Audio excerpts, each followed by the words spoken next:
Cosa sono i servizi per il lavoro della Regione Veneto?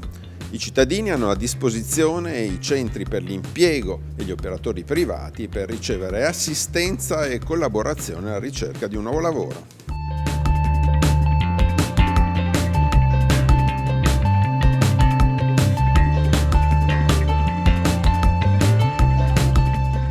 È una struttura che è capillarmente presente sul territorio. Noi abbiamo ricevuto un'eredità che era quella delle province, l'abbiamo valorizzata come regione, anche a seguito di un cambiamento della norma, però devo dire che sia gli operatori che gli utenti hanno apprezzato, perché c'è un governo della politica del lavoro fatta dalla Regione del Veneto che mette insieme pubblico e privato, dove il pubblico però ha le sue caratteristiche. I servizi per il lavoro sono tutto il sistema che da alcuni anni si è generato finalmente a favore proprio dell'avvio delle politiche attive. Questo consente alle persone che non hanno lavoro di poter entrare in percorsi che possono auspicabilmente portare ad un'occupazione duratura. Noi abbiamo chiesto ai nostri operatori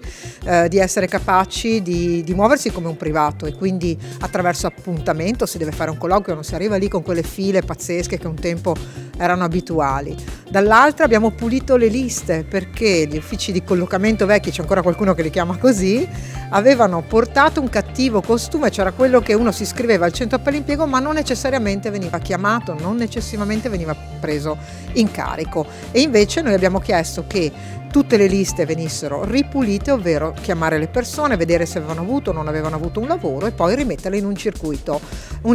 positivo. Per fare questo la Regione Veneto ha stabilizzato in modo definitivo il sistema dei servizi pubblici per il lavoro all'interno di Veneto Lavoro, cioè tutti i centri per l'impiego stanno dentro Veneto Lavoro. Il sistema dei centri per l'impiego rappresenta proprio,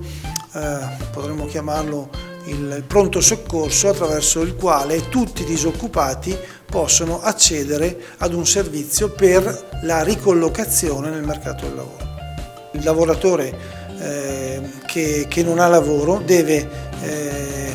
rappresentare la sua esigenza, alzare la mano, iscriversi al portale